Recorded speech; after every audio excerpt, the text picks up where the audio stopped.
বন্ধুরা আমার, আল্লাহ রাব্বুল আলামিন জানিয়ে দিয়েছেন, ইয়া আইয়ুহাল্লাযীনা আমানু তুবু ইলাল্লাহ,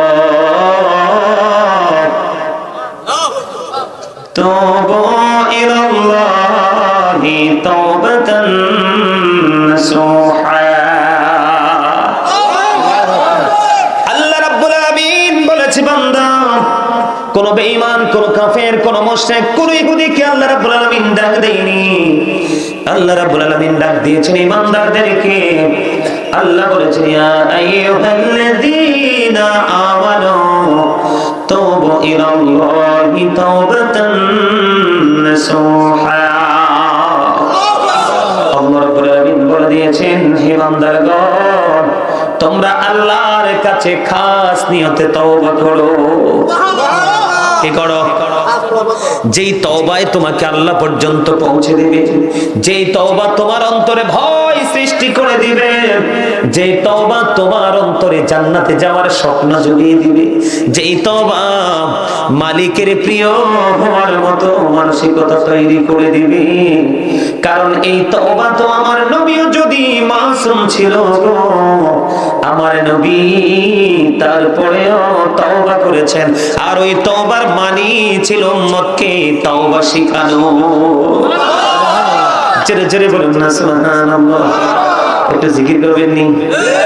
সুবহানাল্লাহ, আলহামদুলিল্লাহ, লা ইলাহা ইল্লাল্লাহ, সুবহানাল্লাহ, আলহামদুলিল্লাহ, লা ইলাহা ইল্লাল্লাহ, লা ইলাহা ইল্লাল্লাহ, লা ইলাহা ইল্লাল্লাহ। নবী আমার নূরের পুতুল, জগৎ করলেন উজালা। নবী আমার নূরের পুতুল, জগৎ করলেন উজালা। রোজ হাসরে করবেন তিনি উম্মতের ফয়সালা। সুবহানাল্লাহ, আলহামদুলিল্লাহ, লা ইলাহা ইল্লাল্লাহ, লা ইলাহা ইল্লাল্লাহ, লা ইলাহা ইল্লাল্লাহ, লা ইলাহা ইল্লাল্লাহ, মুহাম্মাদুর রাসূলুল্লাহ সাল্লাল্লাহু আলাইহি ওয়াসাল্লাম। বন্ধুরা আমার, আল্লাহ রাব্বুল আলামিন বলেছেন, তুবু ইলাল্লাহি জামিআ আইয়ুহাল মুমিনুনা লাআল্লাকুম তুফলিহুন। ঈমানদারদেরকে ডেকে ডেকে বলেছেন, ঈমানদাররা তোমরা তওবা করো, তোমরা তওবা করলে সফল হবে। জোরে জোরে কন্না সুবহানাল্লাহ। ওয়াজটা কার? সফলতা অর্জন করতে হলে তওবা করতে হবে। আর আল্লাহ রাব্বুল আলামিন ডাক দিয়েছেন ঈমানদারদেরকে, তোমরা আল্লাহর কাছে তওবা করো, তাহলেই তোমরা সফলতা অর্জন করতে পারবে। আর এই তওবাটা হবে তওবা করার মতো তওবা, যেটা খালেস নিয়তে বন্ধ তওবা। আমার আল্লাহ জানিয়ে দিয়েছেন, তওবা করো, আল্লাহ রাব্বুল আলামিনের দিদার পর্যন্ত পৌঁছে যেতে পারবে রে। ও বন্ধু, তওবাটার মিনিংটা কি? মূল সারমর্মটা কি? তওবা মানেটা কি? আমি জীবনে যত গুনাহ করেছি, এই সব গুনাহের জন্য আমরা চিরকাল লজ্জিত থাকব। কার কাছে? আল্লাহর কাছে লজ্জিত থাকব। জীবনে আর কোনোদিন অপরাধ করব না, এই প্রতিশ্রুতি আল্লাহর কাছে দিতে হবে। কি? জীবনে যে অপরাধ করেছি সেটার জন্য চিরকাল আল্লাহর কথা মনে হলে, পরকালের কথা মনে হলে আমরা নিজেরা নিজেদেরকে লজ্জিত মনে করব। জীবনে আর কোনোদিন এই পাপ আমরা করব না, এই সিদ্ধান্ত করতে হবে। ওই যে আমার ভাই জাকির হোসেন একটু আগেই বলে গেছে, সৎ সম্পর্কে জঘন্য থেকে জঘন্যতর কথাগুলো বন্ধু, সত্যর অত্যন্ত ভয়ঙ্কর। আমি এই জন্য আপনাদেরকে বলছি, আমার দিকে তাকান। নবী যখন মেরাজে গেল, মেরাজে যাওয়ার পরে এক একটা মানুষের পেট ধাক্কা এক একটা ঘরের মতো বড় বড়। জিব্রাইলকে প্রশ্ন করলো, ভাই জিব্রাইল, এরা কারে? জিব্রাইল দেখে দেখে বলল, ইয়া রাসূলুল্লাহ, ইয়া হাবিবাল্লাহ, নবী গো, এরা হলো পৃথিবীর সুদখোর আর ঘুষখোর। আওয়াজ তুলে বলুন না নাউজুবিল্লাহ, আর জোরে বলেন না নাউজুবিল্লাহ। আমার নবী বললেন, রে জিবরাইল, আমি চাইয়া দেখলাম এদের পেটের মধ্যে সাপ আর বিচ্ছু দেখা যায়। জোরে জোরে বলুন না নাউজুবিল্লাহ। আপনার ওই যে তিনি বলেছেন হাদিস শরীফ থেকে সংগ্রহ করেছেন, যিনি সুদ দেয়, যিনি সুদ খায়, যিনি সুদের সাক্ষী হয়, যিনি সুদের ইসলাম লেখে বা আদান প্রদানে কোনো না কোনো প্রত্যক্ষ পরোক্ষভাবে ডাইরেক্টলি ইনডাইরেক্টলি যারা যুক্ত থাকে সবাই সমান অপরাধী। এই জন্য বলছি বন্ধু, যদি কোনো মানুষ জানে একটা লোক জুলুম করতেছে, অন্যায় করতেছে, অপরাধ করতেছে, জানার পরেও বাজারের দিন একটা ব্যাগ বাজার, মাছের পিছারি থেকে যখন মাছ ধরা হবে, একটা মাছ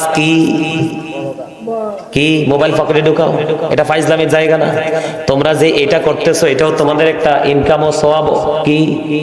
কি হুজুর, তোমরা এখানে কি রং ঢং করবা? এটা পকেটে ঢুকাও, ঢুকা জিন্স প্যান্টের পকেট শক্ত, ঢুকা বেটা। আপনারা জানেন না তো, আপনারা জানেন না বাংলাদেশ একেবারে গজবের ধার প্রান্তে, একেবারে গজবের ধার প্রান্তে। আপনারা কল্পনা করতে পারবেন না যুব সমাজ যে কতটা নষ্ট হয়েছে। এই যে মুরব্বীগুলো দেখেন, আমি আসার পরে দেখছি আমার দাদা অসুস্থ, এতক্ষণ শুয়ে ছিল, তারপরে এখন উঠতে বসতে, তারপরে ওয়াজ ছাড়ে নাই। আসার সময় দেখছি দোকানের পাশে বৈশা ঠ্যাঙ্গের উপরে ঠ্যাং দিয়ে মিয়া মোবাইল টিপতেছে। কি করতেছে? মুরব্বীদের অন্তর আল্লাহ রাসূলের ভালোবাসায় ভরা। বর্তমান যুবক যুবতীদের, ম্যাক্সিমাম যুবক যুবতীদের অন্তর হিংসা, নোংরামি আর আত্মপরিমায় ভরা। আমার কথাগুলো একটু খারাপ লাগবে, কারণ আমার খুব মরলাম, হক কথা তো তিতা। কি হক কথা তিতা হইলে কি হইছে? আল্লাহ কয় অকুলু কাউলান সাদীদা, আল্লাহ বলে সেই দা রাইট থিং। সত্য বলেছিলেন কে? আল্লাহ। তার এখান থেকে সত্য আমাদের কাছে আসছে কার মাধ্যমে? রাসূলের মাধ্যমে। Hazrat Muhammad sallallahu alaihi wasallam was born in our country. His father's name was Abdullah. His mother's name was Jamina. His father had died before he was born. He lost his mother in his childhood. He was very truthful. আমার নবী ছিলেন শ্রেষ্ঠ সত্যবাদী। আর শুধু সত্যবাদী নেই, আমেরিকার গবেষক মাইকেল এইচ হার্ট 100 জন প্রভাবশালীর তালিকা করেছেন। তিনি তালিকায় বলেছেন the 100 ranking of the most influential person in the history. 100 জন প্রভাবশালীর তালিকায় করার পরে তিনি সবচেয়ে সেরা চ্যাম্পিয়ন করেছেন আপনার আমার প্রাণের নবী কি। ওয়া ইন্নাকা লাআলা খুলুকিন আযীম। You are good character. আমার নবী ছিলেন শ্রেষ্ঠ চরিত্রের, উত্তম চরিত্রের অধিকারী। আর আমরা সেই নবীর উম্মত হই, আমরা হচ্ছে you are characterless, চরিত্রহীন। কথা বলেন না কেন? জিনা করলেই শুধু চরিত্রহীন নয়, জিনার বাইরে অসংখ্য চরিত্রহীন হওয়ার জন্য রাস্তা খোলা। সেই রাস্তায় অলরেডি মুসলমান ঢুকে গেছে। কাকে? হিন্দু, খ্রিস্টান, বৌদ্ধ, ইহুদি, নাসারা, এদের ধর্মের কোনো অস্তিত্ব নাই, কারণ তাদের ধর্মের স্রষ্টা হলো শয়তান। কি? আর আল্লাহ বলতেছে আমাদের কি, শয়তান is the eternal enemy of the believers. ঈমানদারদের প্রকাশ্য শত্রু হলো শয়তান। কিন্তু প্রকৃত মুমিন যারা, আল্লাহ তাদের সম্পর্কে ওয়াজ করতেছে ইন্না কাইদা শাইতানি কানা দাঈফা। আল্লাহ বলেছেন শয়তান ডিসিপশন ইজ ভেরি উইক। শয়তানের ধোঁকা মুমিনের জন্য একেবারে দুর্বল। আর কিছু করতে পারলো পবিত্র কাজের জন্য মুমিনকে আটকাতে পারবে না শয়তান। ওয়াজ করেছেন কে? আল্লাহ। আর যারা বলেন কে? আল্লাহ। এজন্য বলছি যুব সমাজ ধ্বংস হয়ে গেছে। বাংলাদেশে একেবারে গজবের ধার প্রান্তে শুধুমাত্র এই মোবাইল নামক অভিশাপ। কে নাম ভুল বলছি? পৃথিবীর খবরে তো নাই, তার নিজের খবরে তো নাই। কিছুদিন আগে আপনার ওই যে নোয়াখালী শ্যানবা এক রাস্তায় এক ছেলে সাইকেল করে যাচ্ছে, তো মোবাইলে কি লাগায় লক, এগুলো লাগাইছে, সাইকেল চাপতেছে, খবর নাই। ওই যে মিউজিকের তালে তালে রাস্তায় পাশে দিয়ে সিনজি এসে বাড়ি দিছে, বাড়ির সাথে স্পট ডেড, জাগাত শেষ। এরকম অসংখ্য খেলা চলতেছে। বন্ধুরে আমার নবী, আপনার নবী সরকারে মদিনা, তিনি বলে দিয়েছেন, জানিয়ে দিয়েছেন বন্ধু, জানো তুমি একটা মানুষ সুদ খায়, এটা অনেক বড় অন্যায়, যেটা তার মায়ের সাথে জিনা করার সমান। তুমি জানার পরেও বন্ধু, একটা মাসের জন্য, একটা বাজারের জন্য, একটা পাঞ্জাবের জন্য, অথবা তোমার বাড়ির আঙিনায় সমস্যা সমাধানের লক্ষ্যে তুমি অন্যায়কারীকে দিন দিন সাপোর্ট দিয়ে যাচ্ছ। আল্লাহর হাবিব বলে দিয়েছেন, সুস্থ মস্তিষ্ক অপরাধকে, জুলুমকে সাপোর্ট দেওয়ার কারণে আল্লাহর হাবিব জানিয়ে দিয়েছে, তুমি যখনই সাপোর্ট দিয়েছ তখনই তুমি মুসলমান থেকে খারিজ হয়ে গেছো, তুমি আর মুসলমান নাই। এই জন্য বলেছি বন্ধু, দাহিয়াতুল কলবি একে কোরআন 70টা কন্যা সন্তান জীবিত কবর দিয়েছে। কয়টা? সর্বশেষে যেটাকে কবর দিয়েছে নাম ছিল জামিলা, এত সুন্দর বিবি কন্যাটাকে বন্ধু লুকিয়ে রেখেছিল। যখন মেয়েটা প্রাপ্ত হলো, সুন্দর ফুটফুটে চেহারা হলো, তখন বিবি মনে করেছে আমার স্বামী এই বাচ্চাটাকে দেখলে হয়তো বা তার মনের হিংস্রতা দূর হয়ে যাবে। তারপরেও ও বন্ধু মেয়েটাকে তার সামনে নিয়ে আসলো, কিন্তু ওই দাহিয়াতুল কলবির মনের ঘর থেকে হিংস্রতা বন্ধ হলো। তাকে সফরের উদ্দেশ্য করে নিয়ে গেল, নিয়ে যাওয়ার পরে তাকে গর্ত খনন করে গর্তের মধ্যে ঢুকিয়ে তাকে পাথর নিক্ষেপ করে মেরে ফেললো। মেয়েটা বারবার বলেছে, বাবা বাবা গো, জীবনে কোনো দিন তোমার সামনে বাবার পরিচয় নিয়ে আসবো না, ছেড়ে দাও না, আমাকে পৃথিবী থেকে বিদায় করে দিও না। পাষাণ হৃদয়ে গলল না, বন্ধু সুন্দর ফুটফুটি কন্যাটাকে পর্যন্ত হত্যা করে দিলাম। হত্যা করার পরে বন্ধু তার হৃদয় রাজ্যে আল্লাহ রাসূলের ভয়, আল্লাহর ভয় বন্ধু প্রবেশ করলো। আমার নবী সরকারে মদিনা ইমামুল মুরসালিনের কাছে গেলেন ক্ষমা চাওয়ার জন্য। তখন আমার নবী বললেন, সত্যিকারের অর্থে যদি তুমি আল্লাহর কাছে ক্ষমা চাইতে পারো তাহলে আল্লাহ রাব্বুল আলামিন তোমাকে ক্ষমা করে দিবে। তবে তোমার শর্ত আছে, রাসূলের সাথে তোমাকে পুনরায় আবার কথা বলে সবকিছু সমাধান করে রাসূলের সাথে পড়ে নাও মধুর কালেমা, জোরে জোরে কন্না সুবহানাল্লাহ। বন্ধুরা, আমার মূল বিষয় আপনাদেরকে বোঝানোর বিষয় হলো, একটা একটা করে 69টা কন্যা সন্তান জীবিত কবর দেওয়ার পরেও তিনি ক্ষমা পেয়েছেন। বন্ধুরা আমার, জোহাইনা গোত্রের এক মহিলা, হাদিস শরীফের মধ্যে এসেছে, জোহাইনা গোত্রের এক মহিলা ব্যভিচারের মাধ্যমে বন্ধু সন্তান ধারণ করলো। সন্তান ধারণ করার পরে তার বাবা নবীজির কাছে নিয়ে আসলো। নবীজির কাছে যখন নিয়ে আসলো, নবীজির কাছে নিয়ে আসার পরে বন্ধু নবীজি তাকে অর্ডার করলেন, তুমি তোমার কন্যাকে নিয়ে বাড়িতে চলে যাও। বাড়িতে চলে গেলেন, সুন্দর করে তাকে লালন পালন করতে থাকো, তার সেবা যত্ন করতে থাকো। বাচ্চা যখন প্রসব করবে, বাচ্চা প্রসব হওয়ার পরে আমার কাছে তাকে নিয়ে আসবে। লালন পালন করতে লাগলেন বন্ধু, লালন পালন করতে করতে বাচ্চা প্রসব হলো। আল্লাহর হাবিবের নির্দেশ অনুযায়ী আবার আল্লাহর হাবিবের কাছে নিয়ে আসলো। নিয়ে আসার পরে আল্লাহর হাবিব বললেন, তার কাপড় দিয়ে তার বডিটা বেঁধে ফেলো। তার বডিটা বাঁধা হলো, তার জন্য গর্ত খনন করা হলো, তাকে গর্তের মধ্যে ঢোকানো হলো। পাথর নিক্ষেপ করতে থাকো, পাথর তাকে বন্ধু নিক্ষেপ করা হলো।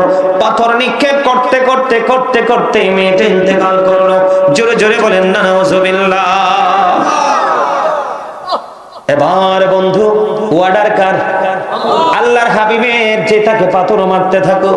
পাথর মারতে মারতে মারতে মারতে মারতে মারতে বন্ধু মেয়েটা ইন্তেকাল করলো। সকল সাহাবায়ে কেরাম আশ্চর্য হয়ে গেল, চিন্তায় পড়ে গেল। আল্লাহর হাবিব সরকারে মদিনা, যাকে আল্লাহ রাব্বুল আলামিন রহমত হিসেবে পাঠিয়েছেন, সেই রহমত নবী অর্ডার করলেন, তাকে গর্তের মধ্যে ঢুকিয়ে তাকে পাথর নিক্ষেপ করে মারা হলো। কিন্তু সবাই চিন্তা করতেছে, ওই মেয়েটার জানাজা কে পড়াবে? চিন্তা আছে না নাই? মেয়েটার জানাজা কে পড়াবে? সে তো অত্যন্ত নোংরা কাজ করেছে, পাপ কাজ করেছে, যাকে নবীজির নির্দেশে পাথর নিক্ষেপ করে মারা হলো। বন্ধু, পরক্ষণে দেখা যায় আপনার আমার প্রাণের নবী মহিলার জানাজার জন্য ইমাম হয়ে গেল। আর জোরে বলেন না সুবহানাল্লাহ। বন্ধু, এই পেড্ডা গ্রামের আমার ভাই বাবারা, আমার মা বোনদেরকে ডেকে ডেকে বলছি গো, যুব বন্ধুদেরকে ডেকে ডেকে বলছি, হৃদয় খুলে শোনো, এটা হলো আমাদের জন্য, তোমাদের জন্য, সবার জন্য মোস্ট ইম্পর্টেন্ট একটা টিচিং। দাদা ভাই কি বলেন? দেখেন আমার নবীজি অর্ডার করছে তাকে পাথর মারো যতক্ষণ পর্যন্ত মৃত্যুবরণ না করে, কিন্তু মৃত্যুবরণ করার পরে তারা জানাজার ইমাম হয়ে গেলেন আপনার আমার প্রাণের নবী। বন্ধু এখানে একটা জিনিস আমি আপনাদেরকে শেয়ার করতে চাই। আল্লাহর হাবিবকে একদিন এক ব্যক্তির জানাজার জন্য ডাকা হলো। আল্লাহর হাবিব বললেন একটু খেয়াল করবেন কি বলতে চাই, সেই কারো কাছে ঋণী আছে কিনা? তিনি বললেন 2টি দিরহাম মাত্র ঋণী আছে। কয়টি দিরহাম? আমার নবী বললেন 2টি দিরহাম তার কাছে একজন এখনো পর্যন্ত পাও না, আমি নবী তার জানাজা পড়াবো না। সুবহানাল্লাহ বলেন না কেন? কি করব না? আমি নবী জানাজা পড়াবো না। বন্ধু সবাই চিন্তায় পড়ে গেল।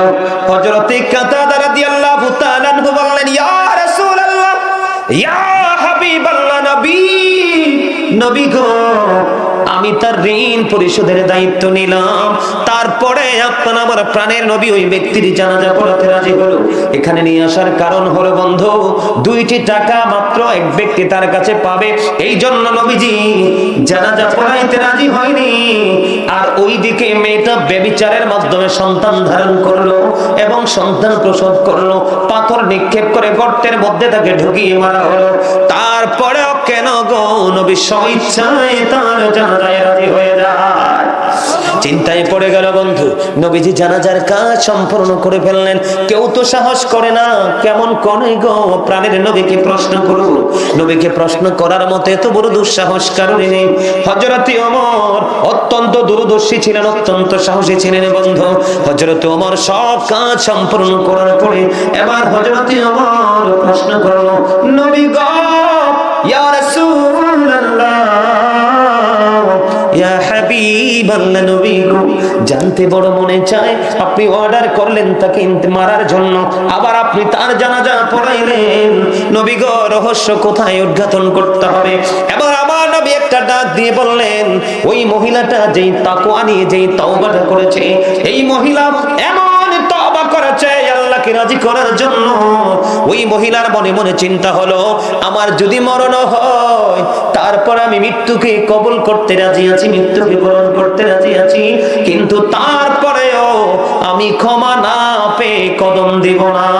এমন ভাবে তওবা করেছে মেয়েটা, আল্লাহ রাব্বুল আলামিন তার প্রতি রাজি হয়ে গেছে। তার তওবাটা এতটাই বন্ধু গুরুত্বপূর্ণ এবং গ্রহণযোগ্য ছিল, মদিনার 70 জন পাপীকে যদি মদিনার 70 জন পাপীকে যদি ওই একটা মহিলার তওবাটা ভাগ করে দেওয়া হয়, 70টা পাপীর ক্ষমার জন্য যথেষ্ট হয়ে যাবে। আর জোরে জোরে বলুন না সুবহানাল্লাহ। বন্ধুরে আমার, হৃদয় খুলে শুনতে হবে, ব্রেইনে ঢোকাতে হবে। এই কান দিয়ে শুনে ওই কান দিয়ে বের করে দিলে হবে না। এই জন্য আল্লাহ রাব্বুল আলামিন বলেছেন, ইয়া আইয়ুহাল্লাযীনা আমানু তুবু ইলাল্লাহি তাওবাতান নাসুহা। লবণ ছাড়া খাবারের মতো হইছে, আল্লাহু আকবার। কিসের মতো? লবণ ছাড়া খানার মতো হইছে, মজা নাই। এই তো আমার দাদাই কইছে মজার কথা। কি কি মনে করতেছে? कभी कटकारी घुड़ी बनाकर उड़ाता है आसमान में, घुड़ी बेचारा क्या करेगा रोशी मौला का हाथ में। বুঝছেন নি? হ্যাঁ বুঝছেন? আপনার আমার দেহটা হলো কাগজের ঘুড়ির মতো, রুহুটা হলো রশির মতো। কিসের মতো? রুহুটা হলো কিসের মতো? আল্লাহ রাব্বুল আলামিন আজরাইল হলো না তাই, আজরাইলকে অর্ডার করেছে না তাই, তাই মধ্যে রশিটা লাগাইয়া টান দাও। বন্ধু যেমনি করে কাগজটা কাইটা গুড়ির মধ্যে রশিটা লাগাইয়া মালিক ছেড়ে দে, গুড়ি মনের আনন্দে উঠতে থাকে। মালিকের যখন সময় হয় মালিক নাটাই ধরে টানতে থাকে রে, গুড়ি মালিকের হাতে আসতে বাধ্য। ঠিক তুমি আমি আমরা সবাই বন্ধু ঠিক কাগজের ঘড়ির মতো, আত্মাটা হলো রশির মতো, আজরাইল হলো নাটাইয়ের মতো। আজরাইল অর্ডার করতে দেরি আল্লাহ রাব্বুল আলামিন তাৎক্ষণিকভাবে প্রাণ পাখি নিয়ে যেতে দেরি করবে না। এই জন্য আল্লাহ রাব্বুল আলামিন বলে দিয়েছেন, যখন তোমার কেউ ছিল না তখন ছিলাম আমি, এখন তোমার সব হয়েছে পর হয়েছে আমি। যখন তোমার কেউ রবে না রব শুধু আমি, আমার কাছে আসতে হবে মনে রেখো তুমি। তোরা চাস নেকেছো কারো কাছে খোদার মদদ ছাড়া, অন্যের ওপর ভরসা ছেড়ে নিজের পায়ে দাঁড়া। জোরে জোরে কন্যা ঠিক না রে? আপনি মরে যাওয়ার পরে আপনার সন্তান হাদিয়া পাঠাবে, স্বপ্নেও কল্পনা দেখেন না। যেই দুনিয়া আসছে আপনার সন্তান বলবে বাবার কবর জিয়ারত করা বেদাত, দেওয়া তো থাক দূরে। এই জন্য বলছি এখনো সময় আছে বন্ধু, জোগাড় করে কবরে যান বন্ধু। উপায় নাই পদ্মা মেঘনা যমুনার তীরে, কত ঢেউ চলে যায় আসে না তো ফিরে। বলেন পদ্মা মেঘনা যমুনার তীরে, কত ঢেউ চলে যায় আসে না তো ফিরে। আমিও চলে যাব এমনি করে, আসবো না কভু ফিরে। বলেন পদ্মা মেঘনা যমুনার তীরে, কত ঢেউ চলে যায় আসে না তো ফিরে। আমিও চলে যাব এমনি করে, বলেন আমিও চলে যাব এমনি করে, আসবো না কভু ফিরে। বলেন পদ্মা সবাই কত ঢেউ চলে যায় আসে না তো ফিরে। মারহাবা বলেন, ঠিক না বেঠি? আরে জোরে। আমার প্রাণ পাখি রে, আমার কারো ময়না রে, একদিন তো যাইবা পাখি ওড়িয়া, একদিন তো যাইবে পাখি ছাড়িয়া। বলেন আমার প্রাণ পাখি রে, আমার কালো ময়না রে, আমার প্রাণ পাখি রে,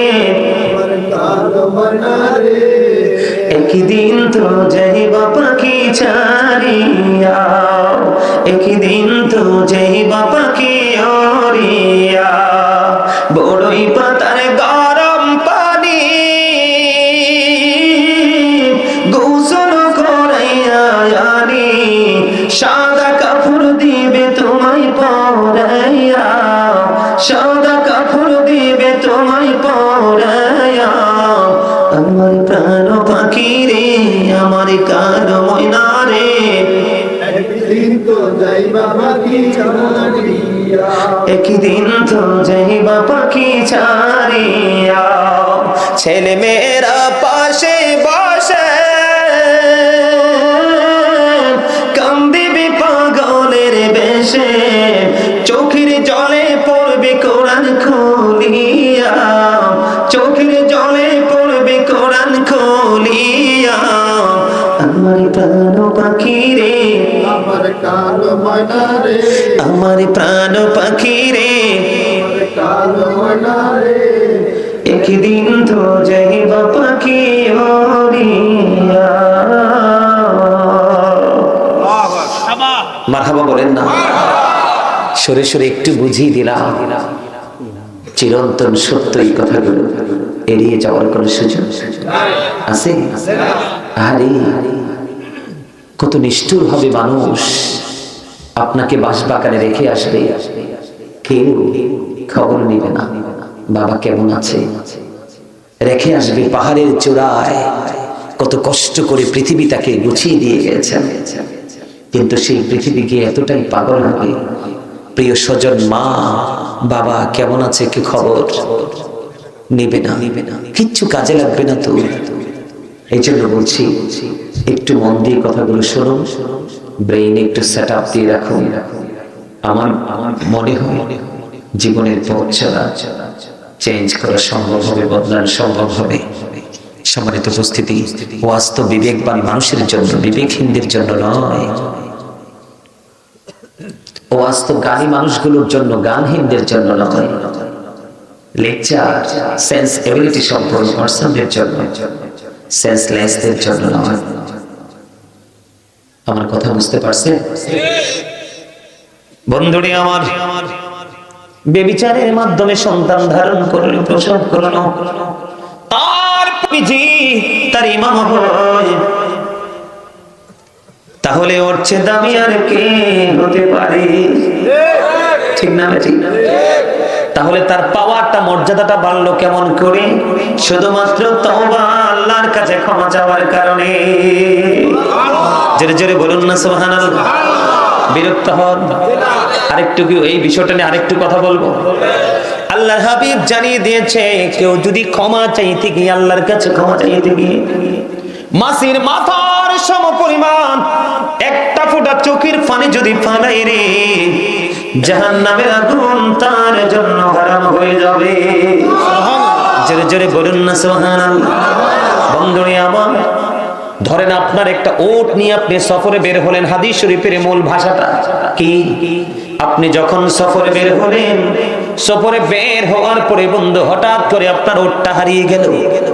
উটের পিঠে আপনার খাবার দাবার, পোশাক আশাক, পানীয় সব কিছু উটের পিঠে। আপনি বন্ধু খুঁজতে খুঁজতে খুঁজতে খুঁজতে পাগল হয়ে গেলেন। ওট হারিয়ে যাওয়া মানে আপনার সব হারিয়ে যাওয়া। আপনি কোনোভাবে ওটটাকে খুঁজে পাচ্ছেন না, ক্লান্ত হয়ে একটা গাছের ছায়ার নিচে আপনি তন্দ্রাচ্ছন্ন হয়ে বসে রইলেন। হঠাৎ করে চোখ খুলে দেখলেন আপনার ওটটা আপনার কাছে এসে হাজির হয়ে গেছে। কি হয়ে গেছে? তখন আপনি খুশি হবেন নাকি বেজার হবেন? আমার নবী যে বলেছেন, হারিয়ে যাওয়া ওট ফিরে পাওয়ার পরে উটের মালিক যত বেশি খুশি হয়, তার চেয়েও বেশি খুশি হয় বান্দা পাপ করার পরে যখন আল্লাহর কাছে ক্ষমা চায়। জোরে জোরে বলুন না সুবহানাল্লাহ। হাদিস শরীফের মধ্যে এসেছে, তিনি ওটটা ফিরে পাওয়ার পরে এত বেশি খুশি হয়েছে, আল্লাহর হাবিব বলেছেন তিনি এত বেশি খুশি হয়েছেন, তিনি বলতেছেন, আল্লাহ গো, তুমি আমার, আমি তোমার রব, তুমি আমার বান্দা। জোরে জোরে কন্না আল্লাহু আকবার। কথা কি বুঝতে পারছেন? ওনার বলার কথা ছিল কি? তুমি আমার রব, আমি তোমার বান্দা। কিন্তু উনি উটটা ফিরে পাওয়ার পরে এত বেশি খুশি, এত বেশি আনন্দিত হয়েছে, তিনি বলেছে, আমি হইলাম তোমার রব, তুমি আমার বান্দা। জোরে জোরে বলুন না আল্লাহু আকবার। খবর মজার না বন্ধুরে আমার? বোঝানোর জন্য বলছি আমি আপনাদেরকে। আরেকটা হাদিস শরীফ বলছি, রাবের কথা বলবো না, আপনারা মনটা দিয়ে শোনেন। এক ব্যক্তি বন্ধু 99টা খুন করলো। কয়টা? হাদিস শরীফ বুখারী এবং মুসলিম শরীফের মধ্যে এসেছে বন্ধু। কয়টা খুন? 99টা খুন করলো। খুন করার পরে বন্ধু তিনি একজনের কাছে জানতে চাইলেন, আমি 99টা খুন করছি, আল্লাহ ক্ষমা করবে কিনা? কয় না, এত বড় পাপের ক্ষমা নাই। তিনি সঙ্গে সঙ্গে ওই ব্যক্তিকে পর্যন্ত হত্যা করে ফেলেছে। কয়টা হলো? 100টা খুন করলো। 100 খুন করার পরে আল্লাহর প্রিয় বুজুর্গের কাছে জানতে চাইলেন, আমি একটা একটা করে 100 খুন করেছি, 100টা খুন করেছি, আল্লাহ আমাকে ক্ষমা করবে কিনা? এবার তিনি বললেন, ক্ষমা করবে, তবে তুমি যেখান থেকে এসেছো সেখানে আর ফিরে যেতে পারবে না। আমি যে রাস্তা দেখিয়ে দেব সেই রাস্তায় তুমি অগ্রসর হবে, কারণ সেই জায়গার সব মানুষ আল্লাহর গোলামিতে নিয়োজিত। এবার ওই কি করলেন, যিনি হত্যাকারী, যিনি আল্লাহওয়ালা বুজুর্গ লোক দেখিয়ে দিয়েছেন তুমি এই পথে হাঁটো, তিনি ওই পথে হাঁটতে শুরু করলেন। হাঁটতে হাঁটতে হাঁটতে হাঁটতে বন্ধু পথের মধ্যখানে, কোথায়? পথের মধ্যখানে দুই দল ফেরেশতা আসলো। একদল গজবের, আরেক দল হলো কিসের? নিয়ামতের। জান্নাতি এবং জাহান্নামী দুজন টানা ফেসরা করতেছে। দুইটা দল তার মৃত্যুর সময় তার প্রাণটাকে নিয়ে যাবে। যারা জান্নাতি তারা বলতেছে সে পাপের জগৎ ছেড়ে এসেছে, আর যারা জাহান্নামী তারা বলতেছে না না, তার প্রাণটা আমরা কেড়ে নিব, অনেক বড় পাপ। দুই পক্ষের মধ্যে যখন দ্বন্দ্ব কলহ চলতেছে, কথোপকথন কাটাকাটি, আল্লাহ রাব্বুল আলামিন ফয়সালা দেওয়ার জন্য আরেকজন পাঠিয়ে দিল। ও বন্ধু, পাঠিয়ে দেওয়ার পরে আল্লাহর হাবিব আল্লাহ হাবিব জানিয়ে দিয়েছেন, যখন আরেকজন আসলো, কই দুই পক্ষের সমাধান আমি দিব। কি দিব? দুই পক্ষের সমাধান আমি দিব। দুই দিকে রাস্তা মাপা হোক। কি করা হোক? দুই দিকে রাস্তা মাপা হোক। যেই দিকের রাস্তা কম হবে রে, সেই দিকের ফেরেশতাই তার প্রাণ পাখিটা কেড়ে নিবে। সুবহানাল্লাহ। কি হবে বন্ধুরে আমার? কবরটা কেমন মজার দেখেন। আল্লাহ রাব্বুল আলামিন আল্লাহর প্রিয় বান্দা তওবাকারীকে, যারা অন্যায় থেকে বের হয়ে আলোর দিকে আসতে চায়, আল্লাহ তাদেরকে এত পছন্দ করে। আল্লাহ রাব্বুল আলামিন এমন ভাবে বন্ধ বুদ্ধি শিখিয়ে দিল, যেই দিক থেকে এসেছেন ওই দিকের রাস্তাটা হয়ে গেল একটু কম, আর যেই দিকের রাস্তাটা এই দিকে চলে গেল ওই দিকের রাস্তাটা একটু বেশি চলে গেছে। জোরে জোরে কন্যা সুবহানাল্লাহ। তার মানে জান্নাতি নিয়ামতের দিকে একটু বেশি চলে গেছে। হাদিস শরীফের মধ্যে এসেছে মাত্র আধা হাত। কত হাত? কথা বলেন, কত হাত? মাত্র আধা হাত তিনি বেশি চলে গেল। আল্লাহর হাবিব জানিয়ে দিয়েছেন, আধা হাত বেশি যাওয়ার কারণে আল্লাহ রাব্বুল আলামিনের অনুযায়ী জান্নাতীদের পক্ষ হাতে তার প্রাণ পাখি নিয়ে গেছে। রহমতের ফেরেশতা তার প্রাণ পাখি নিয়ে গেছে। বন্ধু, আল্লাহ রাব্বুল আলামিন একদিকের জমিনকে বলছে তুমি বড় হয়ে যাও, আরেক দিকের জমিনকে বলছে ছোট হয়ে যাও। আল্লাহর উদ্দেশ্য হলো আমার বান্দা অপরাধ করছে তো কি হয়েছে, সে কিন্তু এখন অপরাধ থেকে মুক্তি পেতে চায়। তাহলে আমাদের পাপ আছে না নাই? আমাদের পাপ ক্ষমা হবে কিভাবে? আমাদের পাপ থেকে আমরা মুক্তি পাবো নামাজের মাধ্যমে। এক ব্যক্তি ভুল করে এক মহিলাকে চুমু খেয়েছে। চুমু খাওয়ার পরে মনে হয়েছে সে যে অনেক বড় অন্যায় করেছে। হাদিস শরীফের মধ্যে এসেছে, আল্লাহ রাসূল বলেছেন, তুমি চুমু খেয়েছো, পাপ থেকে মুক্তি পেতে চাও, তুমি বেশি বেশি করে নামাজ পড়ো। জোরে বলেন না সুবহানাল্লাহ। আরে ভাই, আমি কি ভুল বলছি? এদিকে দেখেন, হযরত আবু যর রাদিয়াল্লাহু তাআলা আনহু থেকে হাদিস বর্ণিত, আমার নবী শীতের দিনে বের হলো। বের হওয়ার পরে দেখবেন শীতের দিনে গাছের পাতা ঝরে যায়, কিন্তু যায় কি যায় না? আমার নবী দেখলেন গাছের পাতা ঝরে ঝরে পড়ছে। নবীজি গাছের ডালে ধরলেন, ধরার পরে আবু যরকে ডাক দিলেন, রে আবু যর। আবু যর উত্তর দিল, লাব্বাইকা ইয়া রাসূলুল্লাহ, আমি হাজির। আমার নবী বললেন, রে আবু যর, শীতের দিনের কারণে যেমনি গাছের পাতা বিরামহীন ভাবে ঝরে ঝরে পড়ছে, আল্লাহর বান্দা আল্লাহর কুদরতি কদমে যখন পা বাড়াবে, আল্লাহর কুদরতি কদমে যখন সেজদা দিবে ভালোবেসে, ওই গাছের পাতার মতো তার জীবনের গুনাহগুলি মাফ হয়ে যাবে। সুবহানাল্লাহ। জীবনে গাছের পাতাগুলো যেমনি ঝরে পরিষ্কার হয়ে যায়, ওই ব্যক্তি নামাজি ব্যক্তির জীবনের গুনাহগুলো তেমনি ঝরে যাবে। আরেকটা কি করতে হবে? কোরআন তেলাওয়াত করতে হবে বেশি বেশি করে। আল্লাহ কোরআন যারা তেলাওয়াত করে, কোরআনকে ধারক বাহক যারা, আল্লাহ রাব্বুল আলামিন বলবে তোমরা কোরআন তেলাওয়াত করতে থাকো যতক্ষণ না পর্যন্ত তোমরা তোমাদের গন্তব্যে না পৌঁছাবে। বন্ধু, কোরআনের প্রেমিক কোরআন তেলাওয়াত করতে থাকবে রে। তেলাওয়াত করতে করতে করতে করতে সেই জান্নাত পর্যন্ত পৌঁছাবে, তখনই তার কোরআন তেলাওয়াত থামবে। কি? নামাজ, কোরআন তেলাওয়াত, আর বেশি বেশি করে দান সদকা করতে হবে। কি করতে হবে? এখন আমরা মোটামুটি বিষয়টা, আমরা নামাজ যাই পড়ি আর না পড়ি, কোরআন তেলাওয়াত যাই করি আর না করি, কিন্তু দান করার কথা কইলেই অনেকেই বন্ধু কি করে মুখ বেজার করে না? আপনারা কি দান করার অভ্যাস আছে? আছে? কেন বলছি জানেন? একটা সাইডে আরেকটা করা যাবে না, সবগুলো করতে হবে। কি করতে হবে? আমার দিকে তাকান। সাবধানী হতে হলে, 100% ঈমানদার হতে হলে সূরা বাকারার দিকে নজর দিতে হবে। আল্লাযীনা ইউমিনুনা বিল গায়বি ওয়া ইউকিমুনাস সালাতা ওয়া মিম্মা রাযাকনাহুম ইউনফিকুন।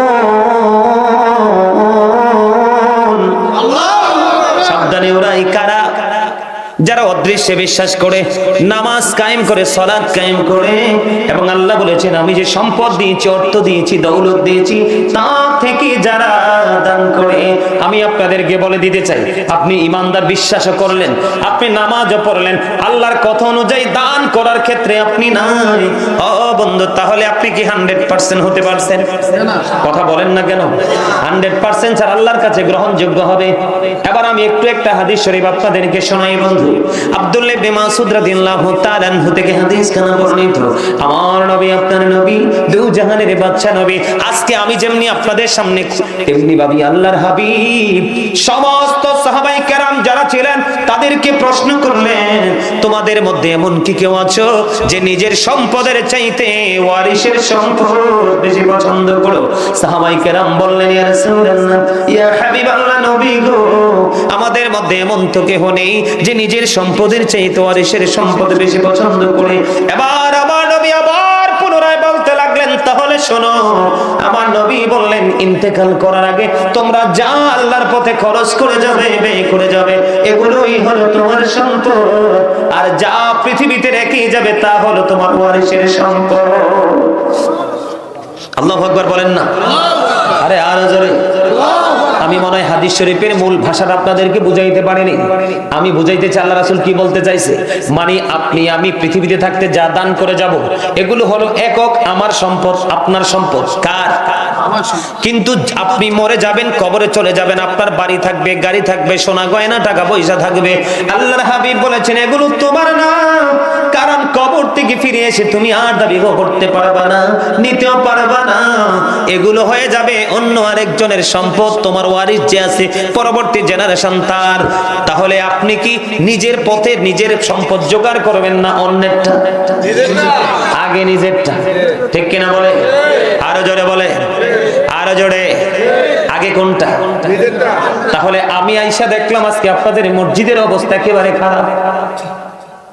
রিক্সা যদি চালায় মানুষ খায় রে, রিক্সা চালানো টাকা দিয়ে যদি প্রতিদিন একটা পান করে মসজিদ করে, বন্ধু, এমন মসজিদ থাকার কথা না।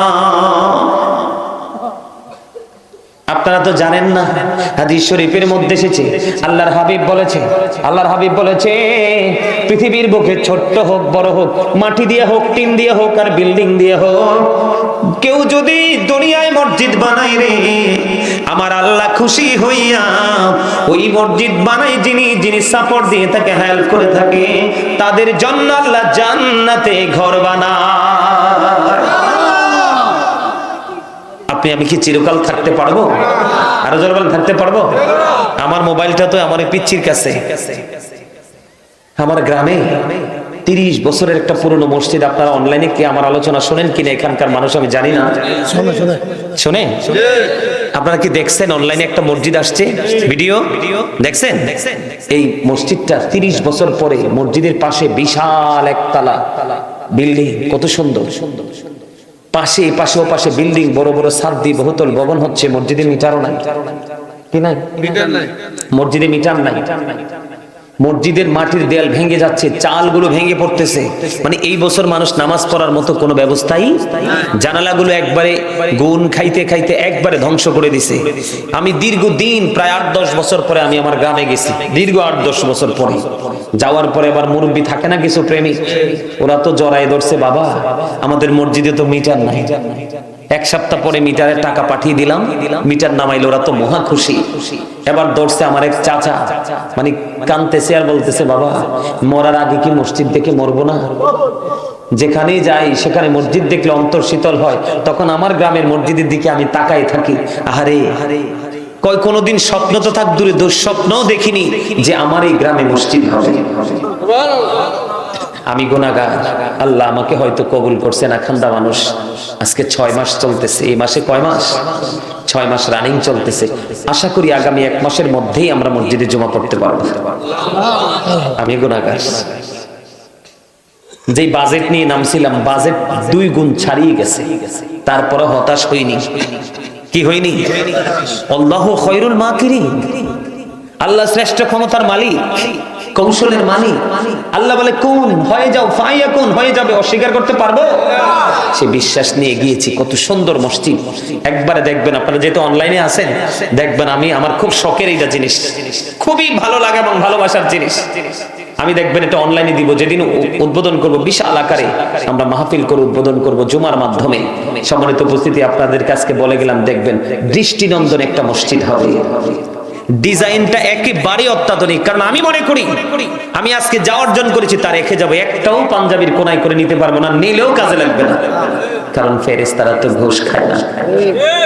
খাই ঘুষ খায়, আরে জোরে খাই ঘুষ খায়, দেওয়া যায়? নাউজুবিল্লাহ নাউজুবিল্লাহ। তা আমি বিশ্বাস করি আমার এটাই সঙ্গী। কিছুদিন আগে আমার একটা জ্বর হয়েছে খুব বড়, তো এত জ্বর হয়েছে পাশে রুমের কাউকে আমি ডাকি নাই। মানে আমি একটু পরে পরে শুধু ওয়াশরুমে যাই আর হাত মুখ ধুই, কারণ জ্বর যখন আসবে তখন ঠান্ডা কাপড় দিয়ে মুছবেন, জ্বর কন্ট্রোলে থাকবে। জ্বর মানেটা কোনো রোগ নাই, তাপ। কি পরে আমি মনে মনে করি আল্লাহ কি নিয়ে যাব কবরে, মনে হয়েছে কিছুই করি নাই। পরে যখন আমি আমার মসজিদের দিকে তাকাইছি তখন আমি বললাম শক্ত একটা খুঁটি আছে, আল্লাহর কাছে কম আল্লাহ এটা করেছি। আলহামদুলিল্লাহ বলেন না? আল্লাহ কিন্তু আপনাকে আমাকে একটা উসিলা দিয়েই মুক্ত করবে, উসিলা দিয়ে জান্নাতে যাওয়ার ঘোষণা দিবে। কথা কি বুঝতে পারছেন? আপনাদের এই বাড়ির আঙিনায় এত সুন্দর একটি মসজিদ, এই মসজিদটাতে আপনারা কি একটু সবাই শারীরিকভাবে, মানসিকভাবে, আর্থিকভাবে কি একটু হেল্প করবেন? আল্লাহ রাসূল বলেছেন পৃথিবীতে তোমরা দুই দলের সাথে কম্পিটিশন করো। কয় দল? একটা হলো ধর্মীয় শিক্ষায় শিক্ষিত হয়ে দানের কাজে নিজেকে নিয়োজিত রেখেছে, সমাধান করতেছে। বন্ধু, আমাদের দেশে অন্যায় হয় না? অন্যায় হয়, অপরাধ হয়, জোর জুলুম হয়।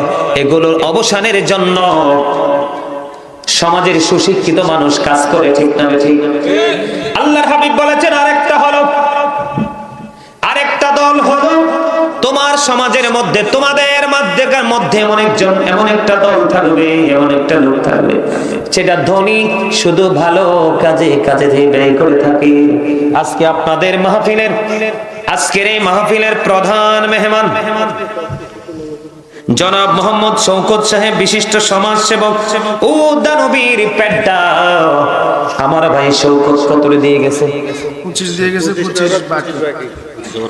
উনি 25,000 টাকা নগদ দিয়ে গেছে, আর 25,000 টাকা তিনি পড়ে দিবেন। জোরে জোরে বলেন না মারহাবা। আল্লাহ আমার ভাই শওকতকে তুমি কবুল করে নাও। আল্লাহ তার জীবনের গুনাহগুলো মাফ করে দাও। আল্লাহ তার হায়াতের মধ্যে তুমি বরকত দিয়ে দাও।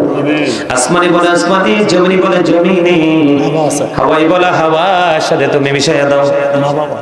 আল্লাহ তার মা বাবা দুনিয়ায় বেঁচে আছে, মা বাবাকে তুমি নেক হায়াত বাড়াইয়া দাও। জীবনের গুনাহগুলো তুমি মাফ করে দাও। আল্লাহ তোমার কুদরতে তুলে দিলাম, জামিন হয়ে যাও। তার আপন স্বজন যারা কবরে, প্রত্যেকের কবর আযাব কিয়ামত পর্যন্ত তুমি বন্ধ করে দাও। আল্লাহ তার ইনকামের মধ্যে অনেক বেশি বরকত দিয়ে দাও। জোরে জোরে কন্যা আমিন, আমিন। আর জোরে আমিন। আরেকটু মহব্বতে আর আছেন কি? দাঁড়ান, যার যার তৌফিক অনুযায়ী। এটা একটা সৌন্দর্যের জায়গা। প্রধান অতিথি কই? ফয়জুল ইসলাম সাহেব, বিশিষ্ট সমাজসেবক, দানবীর পেড্ডা। উনি কোথায়? 20,000 দেবে? আল্লাহ গো, আজকের মাহফিলের প্রধান অতিথি জনাব আলহাজ মোহাম্মদ ফয়জুল ইসলাম সাহেব, বিশিষ্ট সমাজসেবক ও দানবীর পেড্ডা, তিনি 20,000 টাকা দিয়ে প্রতিশ্রুতি দিয়েছে। জোরে জোরে কন্যা মারহাবা। আল্লাহ কবুল করো, মঞ্জুর করো গো। আল্লাহ তার দানকে তুমি কবুল করে নাও, তার জীবনের গুনাহগুলো মাফ করে দাও, মনে যত আশা সব আশা তুমি পুরো করে দাও। আজকের দানের খবর সোনার মদিনায় তুমি পৌঁছায়া দাও। আল্লাহ মেহেরবানি করে কাপুন সজল যারা কবরে, প্রত্যেকের কবর আযাব কিয়ামত পর্যন্ত তুমি বন্ধ করে দাও। তানভীর মাহতাব রোহন, তার আব্বার রোহের মাকফিরাতের জন্য 50,000 টাকা আর সে 5,000 টাকা নিজের নামে নগদ দিয়েছে। তানভীর ভাই কোথায়? ঢাকাতে। আব্বা মারা গেছে, আব্বার এটা জনাব মোহাম্মদ তানভীর মাহবুব রোহান, বিশিষ্ট সমাজসেবক ও দানবীর। উনি বাবা মা আছেনি? মা আছে, বাবা নাই। আব্বা নাই, মা আছে। বাবা নাই, মা আছে। আব্দুর রহমান সাহেব, আমরা রোহের মাকফিরাতের জন্য মরহুম আব্দুর রহমান সাহেব, ওনার মরহের রূহে মাগফিরাত কামনা করে আমার ভাই রোহান সাহেব দিবেন 50,000 টাকা। নিজের নামে 5,000 টাকা নগদ দিয়ে দিন। ওনার নিজের নামে উনি নগদ দিয়ে দিয়েছেন 5,000 টাকা। আল্লাহ গো, আমার ভাই তানভীর মাহবুব রোহানকে তুমি কবুল করে নাও। মা আল্লাহ আল্লাহ আমার ভাই তানভীর কে তুমি কবুল করে নাও, তার জীবনের গুনাহগুলো মাফ করে দাও, হায়াতের মধ্যে তুমি বরকত দিয়ে দাও, ইনকামের মধ্যে তুমি বরকত দিয়ে দাও, আসমানি বলে আসমানে, জমিনি বলে জমিনে, হাওয়াই বলে হাওয়ার সাথে তুমি মিশিয়ে দাও। আল্লাহ মা কবরে, মা অসুস্থ, আল্লাহ মা অসুস্থ, মাকে তুমি সেফাই কামিলা নসিব করে দাও, বিমার থেকে তুমি পরিপূর্ণ মুক্তি দাও। আল্লাহ মুক্তি দিয়ে সন্তানের করেছে তুমি ঠান্ডা করে দাও। আল্লাহ গো তাকে এবং তার পরিবারকে তোমার কুদরতে তুলে দিলাম।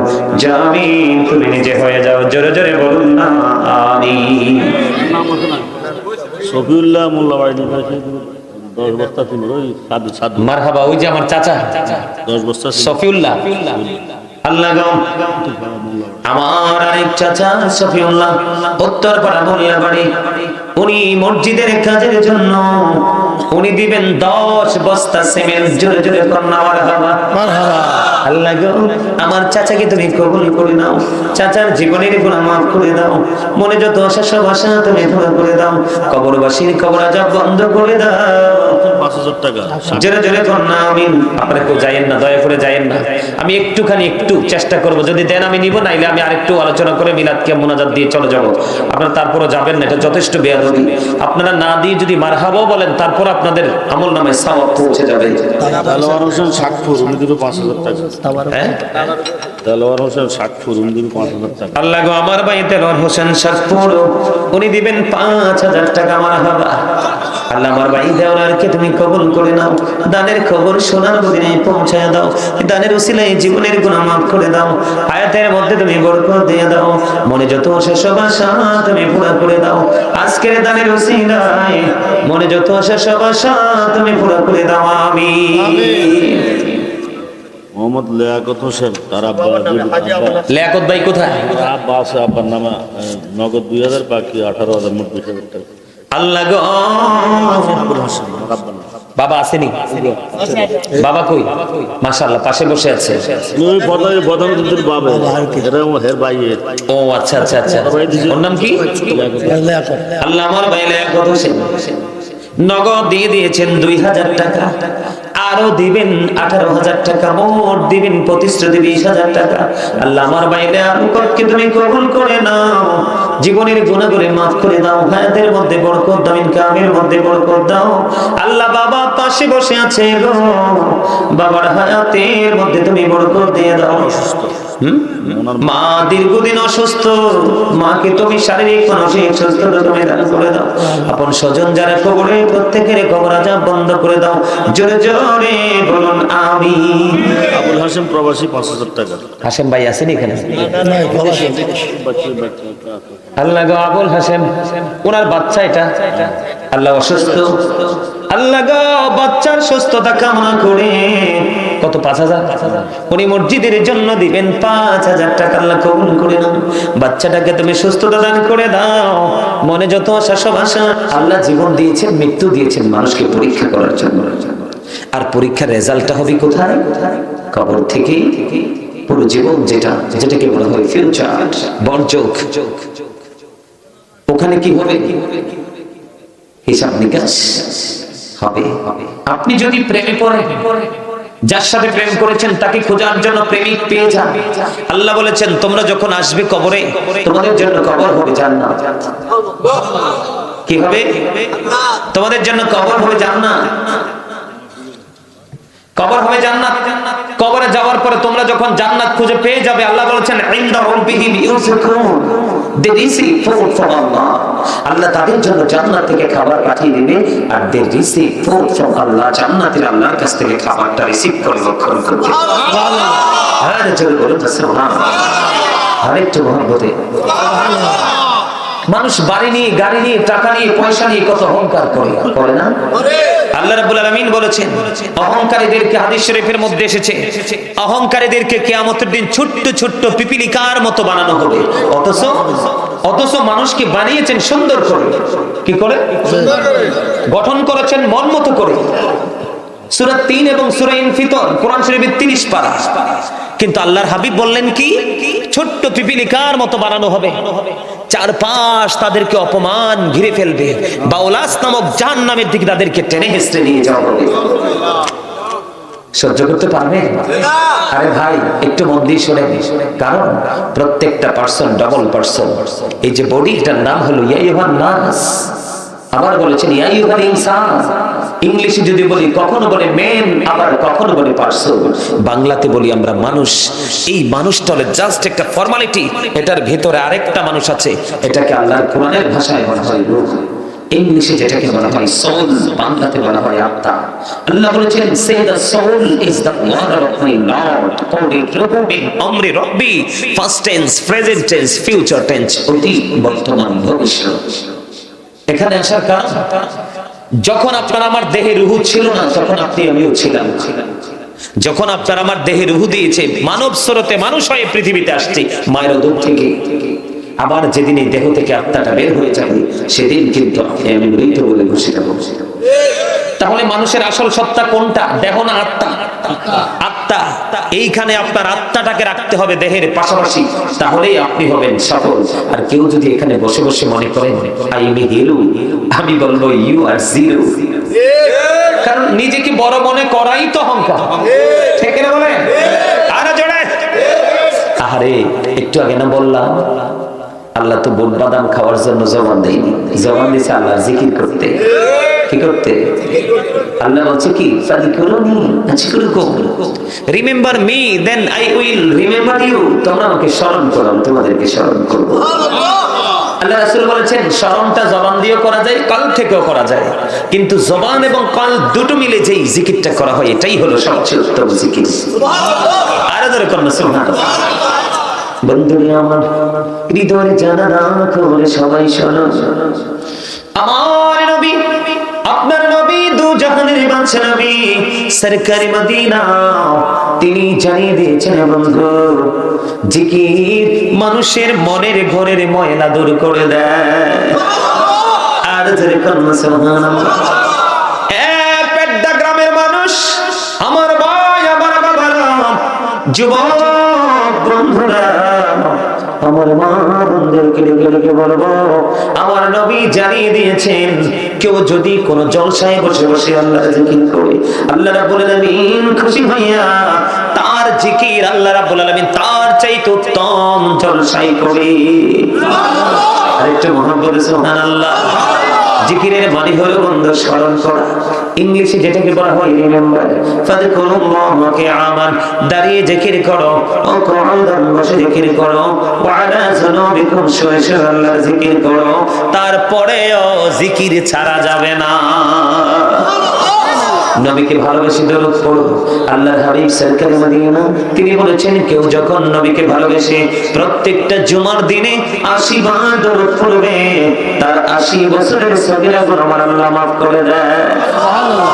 হযরত আনাস রাদিয়াল্লাহু তাআলা আনহু থেকে হাদিস কেন বর্ণিত, হাদিস কেন এসেছে দাইলামি শরীফের মধ্যে, আমার নবী, আপনার নবী, দু জাহানের বাদশা নবী, তিনি জানিয়ে দিয়েছেন নবীকে ভালোবেসে কেউ যদি প্রতিদিন 1000 বার দরুদ পড়তে পারে, জান্নাত না দেখা পর্যন্ত তার মরণ হবে না।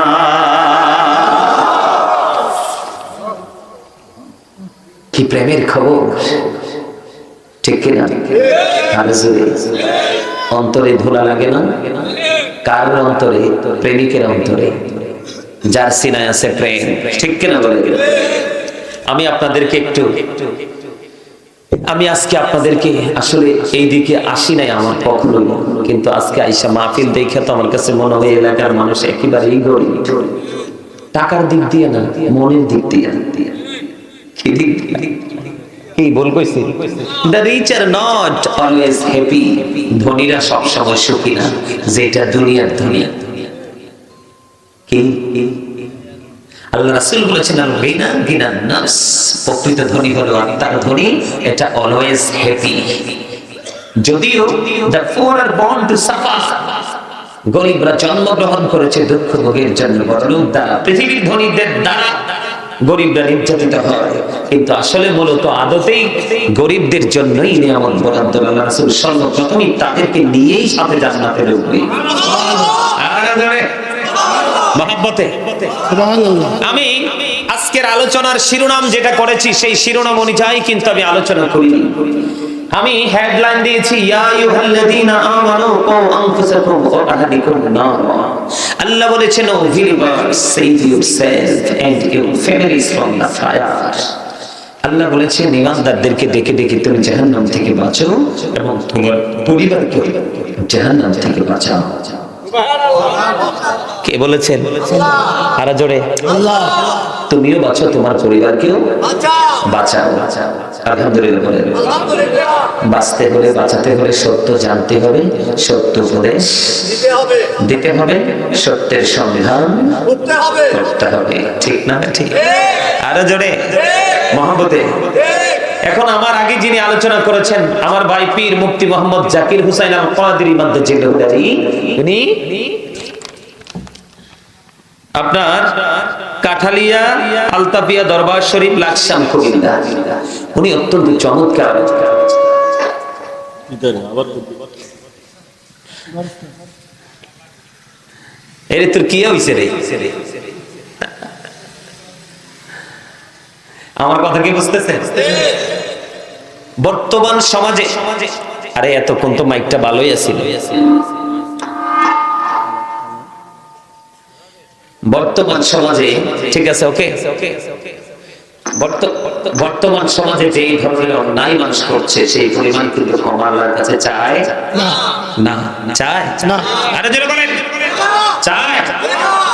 আমি ছোট্ট করে আল্লাহর প্রিয় হওয়া, আল্লাহকে সহজে রাজি করার যে সহজ একটা রাস্তা, এই রাস্তাটা নিয়ে ছোট্ট করে একটু আলোচনা করব। কি করব? ছোট্ট করে একটু আলোচনা করব, তারপরে আমি আমার মূল কর্মসূচির দিকে আজকে ধাবিত হব।